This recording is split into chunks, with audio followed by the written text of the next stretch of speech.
Very good point అమ్మా. Phone meeting మొదలు పెట్టే ముందు 3 సార్లు చెప్పాను, ఇది సీరియస్ ఇష్యూ, 50 మంది ఉన్నారు, ప్రతి ఒక్కళ్ళు మాట్లాడాలి, మీరు యూట్యూబ్ వీడియోలు చూసుకుంటాను, ఫోన్ రింగులు పెద్ద సౌండ్లు పెట్టి మీటింగ్ లో పెట్టద్దు, ఫోన్ సైలెంట్ లో పెట్టుకోండి, ఫోన్ మోగితే మీటింగ్ మధ్యలో బయటకు పంపిస్తాను అని ఆ రోజు చెప్పాను.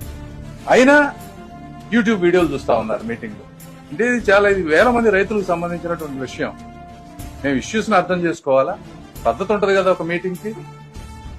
ఎవరిష్టం వచ్చినట్టు వాళ్ళు చేస్తానంటే ఎట్లా ఉంటది? ఇంకొక వ్యక్తి కూడా 4 సార్లు మాట్లాడారు, మిగిలిన అందరూ మాట్లాడాలి కదా. ప్రతిసారి నేనే మాట్లాడతాను, నేను చెప్పింది వినాలంటే ఎట్లా? మీటింగ్ అంటే ఒక ఎటిక్వెట్ ఉంటది, ఎవరైనా సరే అది పాటించాలి. అందులో ఏముంది? పంపిస్తాను, తప్పకుండా చెప్తాను, ఇప్పుడు కూడా చెప్తాను.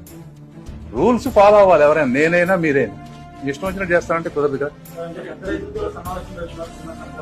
రమ్మానండి, నేనున్నా సాటర్డే సండే నా ఆఫీస్ లో ఉంటాను, ఎవరైనా రావచ్చు.